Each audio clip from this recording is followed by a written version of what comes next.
Hey ghouls, and welcome to another episode of Archive Deep Dive. I'm Lauren, and this is Mary, and we are your Ghoul Guides. So this is Archive Deep Dive, a show in which we select a lesser known or somewhat strange text from the Gothic archives and explain why it's worth a read in the first instance and why we might consider it to be Gothic. So today we have Mary selecting, I believe, a short story. Yeah. So we've looked at some novels, and last time we looked at a manga, which was your selection. So I thought, let's do a nice little short story. Short story. I like it. Gothic short stories, I think it's a mode that fits really well with a short story.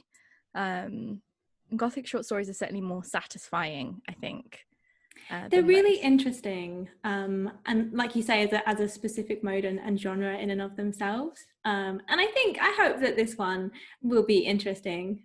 So today's deep dive, we will be looking at a short story by Robert Louis Stevenson called Olalla.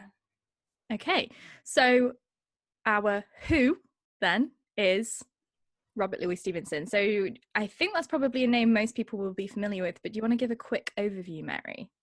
Yes, I will. As Lauren said, I hope you will be familiar with Stevenson. And even if, the first things that come to your mind are The Strange Case of Dr. Jekyll and Mr. Hyde, and also Treasure Island, that's good because, at least you know who he is. And, well-established 19th century Gothic writer. But for those of you who don't know who Robert Louis Stevenson is, it's just a little quick background. So he was born in Edinburgh in 1850, and he was actually a very sick child. So he had a lot of coughs and bouts of sickness, and these carried on throughout his life. So he was just regularly throughout his adult life as well, just sick. And he missed a lot of school growing up and had to be, tutored at home. But perhaps connected to this, he wrote compulsively throughout his childhood. So he was a sick child, but also very into writing. And at the age of 16, his dad paid for his first publication. So this was in 1866, and it was called The Pentland Rising, A Page of History, 1666. And this publication was an account of the Covenanters Rebellion, which was a Scottish religious and political movement in the 17th century, and they basically supported the Presbyterian Church of Scotland. Now, Stevenson's parents were Presbyterian, and actually his grandfather was a minister in the Church of Scotland. They were devout, but they weren't exactly religious zealots. Okay, so we're talking devoted, but not zealous. Yes. Which brings us to his nurse. Okay. Who when he was a child, often told him a lot of religious stories that were heavy on the Calvinism and heavy on kind of folklore.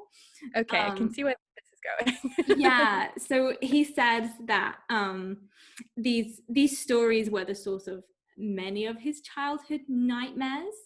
So I think that connection with religion and kind of childish terror and childish horror probably left a mark on Stevenson. Yep. But then also at the same time, his nurse did look after him a lot when he was ill, and I think he did dedicate one of his stories to her. So it's not exactly like he's blaming her, but I just think that that's important to note. And it places Stevenson interestingly in the Scottish Gothic canon, because that Calvinist element influences a lot of the development of the Gothic in the 19th century, doesn't it? Quite heavily, really. Yeah, absolutely. And I mean, a great example and a favourite of yours and mine, James Hogg's Confession of a Justified Sinner, which is a fabulous novel. We should do it on Archive Deep Dive. But again, looks into that kind of Scottish tradition and the kind of Gothic horror of Calvinism. Mm-hmm. But okay, so that's kind of his childhood. Okay. And he basically wanted to become a man of letters, and spend his life as a writer, which he did. And I think, A noble he was goal. incredibly prolific, and also basically a celebrity, because his writing was so popular. So, I think, good choice, Stevenson. Yeah, he would, a lot of Gothic writers become more popular after their deaths or are very popular but reclusive, like Radcliffe. But Stevenson was a celeb, right? Yeah, so when he was alive, he was a celeb. Then after his death, and definitely in the 20th century, he was kind of, oh, it's just that horror writer, Stevenson. But I think like a lot of Gothic writers, he's starting to be kind of looked at again. And if anyone's read his works, his writing is great. It's good, and it pulls you in. Definitely. So yeah, good career choice, I think, from Nice. Stevenson. Okay, so is there anything else that we need to know about Stevenson as a writer and what shapes his fiction? So I think, and I think especially at the looking at this story that we'll be talking about, Olalla, and also comparing it to one of his more well-known works, Jekyll and Hyde. Obviously, the themes of science and the secular are kind of important, and the tension with religion in Jekyll and Hyde. And I think that what he does with Olalla is really interesting when we think about these two texts in tandem. And basically, becoming a writer, Stevenson did, what a lot of people do, and he, I'm an adult, I'm going to start moving away from my parents. So he started growing his hair long, started wearing a velvet jacket, because, trendy, gotta be with those trends. And yeah, he also declared himself an atheist. So his parents were pretty devastated. But Stevenson said that he was just tired of pretending, and said, am I to live my whole life as one falsehood? So I think that, thinking about the nightmares that he had as a child and how they were infused with religion, and the way that as an adult he moves away from religious practice and into a kind of more secular atheist way of living, and how science and religion are really important themes in Jekyll and Hyde. I think that's just something really important to bear in mind when we talk about Olalla. Okay, cool. All right, so we've got a little bit of Stevenson's history. He sounds very much like a true goth, which I'm enjoying. So Olalla, what is Olalla? What is this short story? Okay, so the reason that I keep talking about Jekyll and Hyde is because Stevenson was writing them at the same time, which I think is really fascinating. At the same time? He was writing them at the same time. And wow. Olalla as a short story first appeared in the Christmas edition of the Court and Society Review in 1885. Because, as we know, Christmas is incredibly Gothic.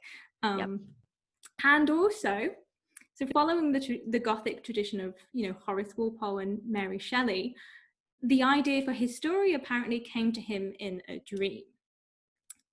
So I think those are really important to think about, this kind of scientific secular text in Jekyll and Hyde, and Olalla, which, as we will find out, is not that. And then also the importance of dreams, and where for him his childhood dreams are often infused with religion. So this story, Olalla, it has been described as erotic horror. Interesting. And it can be read as a vampire tale, but it's not exactly a vampire tale. So there are similarities between the women in the text and other vampires, and there's also some passages that are similar to moments in Stoker's Dracula, for example. But at its heart, it's basically a story of death and decay, and familial degeneration. So think Poe, essentially. I was just going to say that's very Poe. And there's nothing really supernatural in this story, but it is very, very creepy. So let's get to the characters.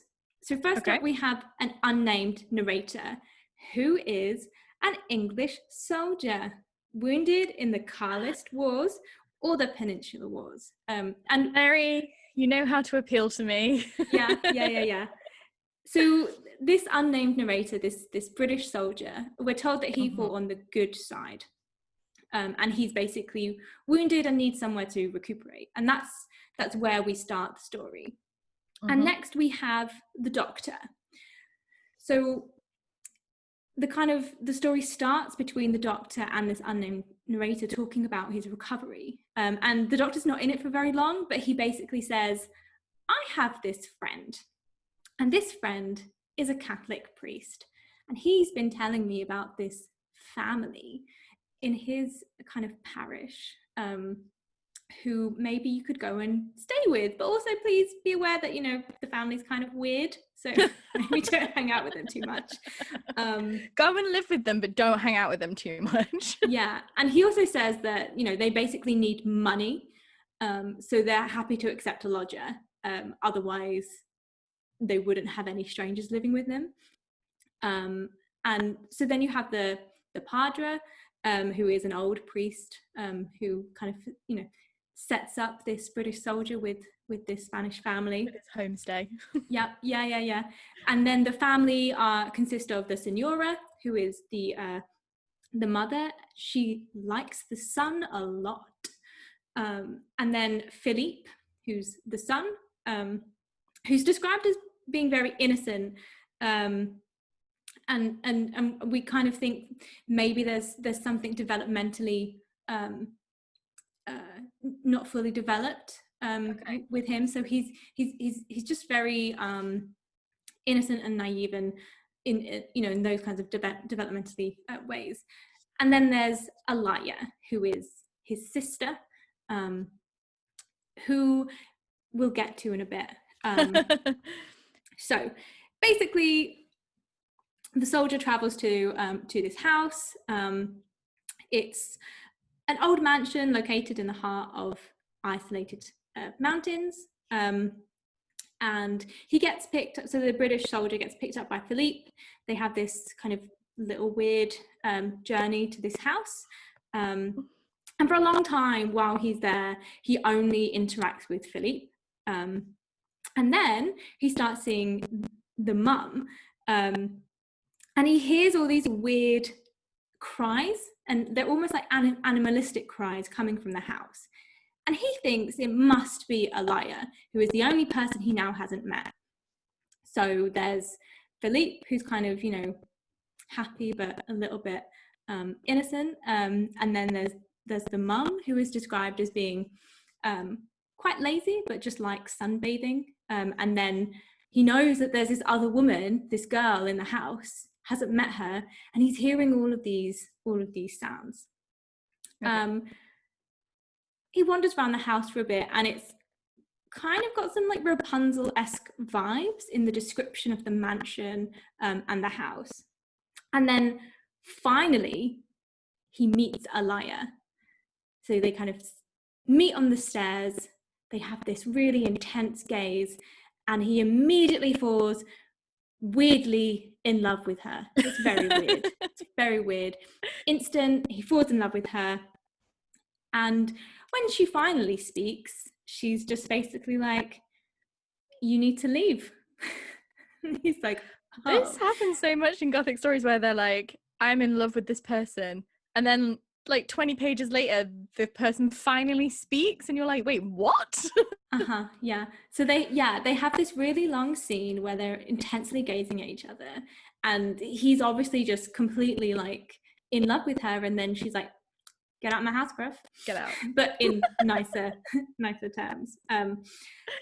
So typical Gothic bro fashion. He doesn't understand, gets kind of mad, yep. So punches a window. As you do. A normal reaction to rejection. Yeah. And so I will just clarify. She tells him to leave, but it's not exactly a kind of leave because I don't love you. And I think it's heavily implied that she also in that moment falls in love with him, or at least So she's like, leave because you're in danger. Yeah. So he's punched this window and his hand is now bleeding. So he goes looking for Olalla. But who does he run into? The mum, who is basically like, oh, you're bleeding, and bites his hand. So it's like this weird animalistic vampiric scene that you were not expecting at all. And as you can probably tell, massive spoiler here, all of those kinds of weird screams were coming from the mother, not Olalla. And Olalla was just like, you need to leave because otherwise my mum has a tendency to get a bit, a bit physical. A bit yeah. So Philippe manages to get him away. Olalla carries him to his room. So she is super strong. And then locks them both in together, bandages him up, stays with him. They hear more of those kinds of cries, and it's confirmed, like, obviously it's not Olalla, because Olalla's in the room with him. All of these cries are coming from the mum. And then she tells him, you have to leave because we're cursed. We're cursed. And it's kind of that kind of tension between a family genetic kind of bloodline thing, or possibly some kind of curse. So Philippe takes him away, but the narrator's just like madly in love still, and he's watching them from this kind of like watching the house from a distance, in this weird village. And there's more kind of overlaps with Dracula in that kind of European village, where they keep telling him all these stories and superstitions and tell him to stay away. So if you think about the villages in Dracula, and he learns that basically the village thinks that the family is evil and they're born from Satan, essentially, is this kind of village superstition. You can kind of see why they might think that. Yeah. So he's still there, still watching, and then one day Olalla kind of walks up to the village from the house and talks to him about Jesus and suffering, and then tells him to leave again. And basically the story ends with the narrator walking away and gazing back for one last time at Olalla as she's leaning on a crucifix. So it ends. That's our final scene. Yeah. So you've had this really strange novel, and it ends with the narrator gazing back at this, the love of his life, who is also potentially cursed, but also potentially this is just the result of, a hereditary bloodline degeneracy. And she's talked about Jesus and suffering, and now she's leaning up against a big kind of crucifix. Okay. Yeah. All right. You know what really strikes me is that this is set in Spain. Because when's this published? 1885. 1885. That's really interesting, because we're kind of like, maybe we, still a lot of Orientalism in this period, still a lot of kind of othering of the East, but there's been, I guess at this time, there's some kind of transition from Italy as being the kind of like Catholic, layvious, luxury other, where it's tempting but also dangerous, to Spain. And Spain's often presented in the Gothic as having a sort of wildness to it. So it's really interesting that this is set in Spain. And this idea of like a cursed bloodline, of potentially cursed bloodlines and hereditary issues being tied to faith and being tied to a deviation from faith, is all kind of set against a Spanish backdrop. Do you ever find out what is actually wrong with them? Like, she just bites his hand and Olalla is super strong. Yeah, so the villagers kind of talk about the father, and how basically he, I guess the mother kind of bewitched him, and Oh, then they okay. had to rescue him from the house. But no, it's just she's of But it's Satan. left very That is ambiguous. what the villagers say. That is what it is. Yeah. Okay. Um, All right. Well, so that's the what. I feel like the why is kind of self-explanatory, uh-huh. but why is this a Gothic text, and why should we add this to our collections? Okay. First of all, we have the legacy of Gothic dreams. And this is why I think it's really important to think about this story in conjunction with Jekyll and Hyde, because Stevenson was writing them together, and this story came to him in a dream. And it's so completely different from Jekyll and Hyde, but it's also so weird and creepy. Really weird. And so weird. Like, it's honestly, you have to read it, because it's just a really interesting journey. Let's say that. A trip. Yeah. So and also, as I said before, it's been described as a kind of erotic horror, and I think, you know, there are similarities between the ways that the women are described, and also the women, you know, other kind of women vampires. But there's also some passages that are really similar to Dracula. So I just want to kind of point out a couple that I have handily marked for this purpose. So when the narrator cuts himself, you know, I cut myself, and rather badly, see, and I held out my two hands from which the blood was oozing and dripping. So, I mean, you have this focus on blood, which I think is just quite a gross image. And what follows is a description of the mother. So her great eyes opened wide, the pupils shrank into points, a veil seemed to fall from her face and leave it sharply expressive. And then basically she attacks his hand very violently. And if you think back to Dracula, and the scene where Jonathan accidentally cuts himself shaving, and this is how Dracula's described. His eyes blazed with a sort of demonic fury, and he suddenly made a grab for my throat. So this weird kind of pause and focus on eyes, and then that kind of animalistic grab. And then, like I say, obviously the superstitious passages as well. I also think that the arrival in the journey is quite, you know, yes, one's a soldier being wounded and being sent somewhere to recover, but that kind of making a journey through the mountains, being picked up and having this weird conversation, and then being in this house and there's female inhabitants that you haven't seen.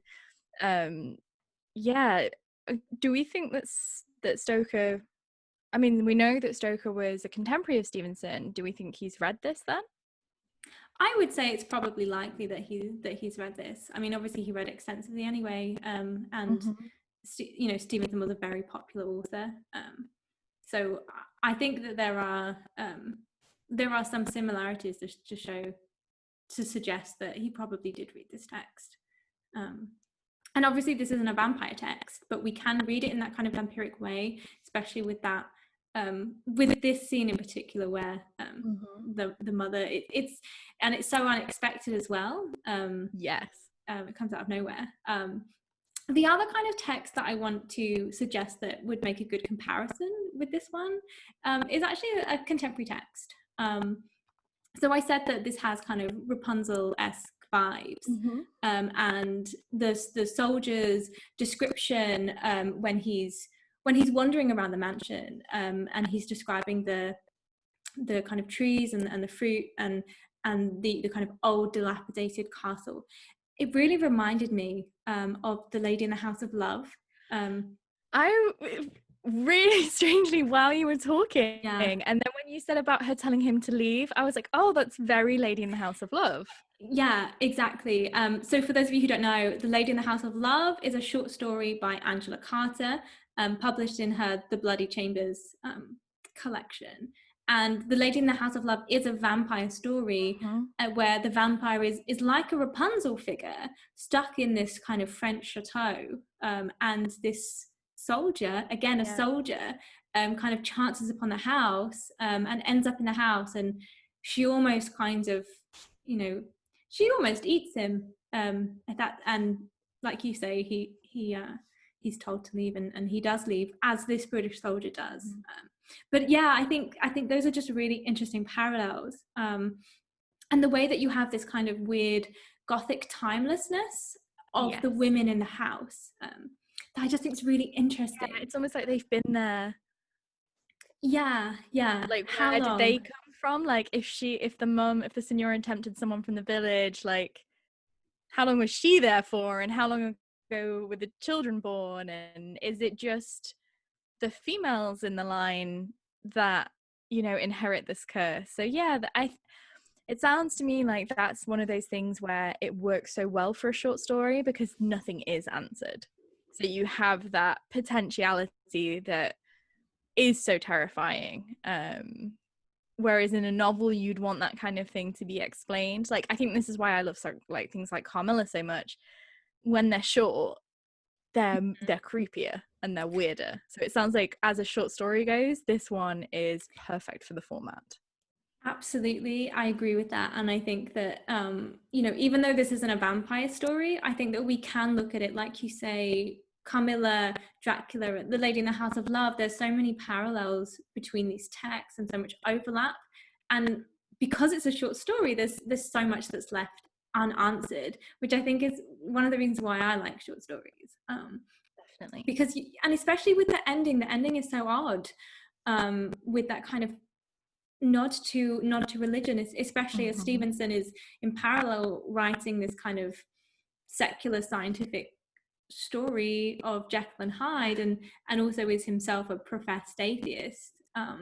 The idea that he ends with this image of a woman by a cross, talking about Jesus and suffering, it's in very a Catholic interesting land, as well. Oh, it's fascinating. And as I'm sure you would have expected me to say, soldiers.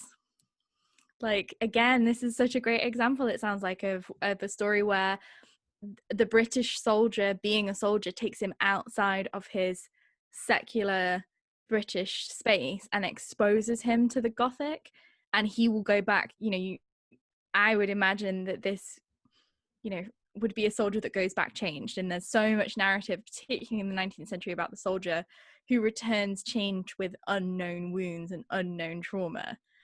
And it's like, it's not about how he was injured in the war or what happened to him.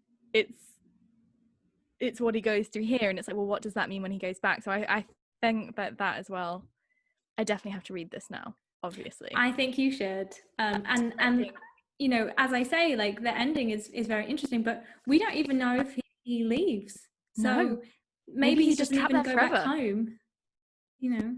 Yeah, and because he's a soldier, would anyone ever question him not coming home? Like, especially if he's been injured, if the last thing that's heard of him is he's injured on the battlefield, could be lost forever. Creepy. So super creepy. Super creepy. Okay, well, I think safe to say that this is definitely worth the deep dive, and should definitely be an addition to your reading list, and potentially to our understanding of the vampire canon, because it sounds incredibly vampiric, particularly with those themes of like degeneration, and ostracization from society. Okay, well, I am probably going to go and download this on my Kindle as soon as we stop filming. Okay, well, thank you, Mary. This has been another episode of Archive Deep Dive. We are the Ghoul Guides. If you want to recommend a text for us to dive into in the future, or if you have read Olalla yourself, make sure to comment on the video below. Remember to like and subscribe, and you can find us on Twitter and Instagram at the Ghoul Guides. And in the meantime, stay safe and stay spooky. Stay safe and stay spooky.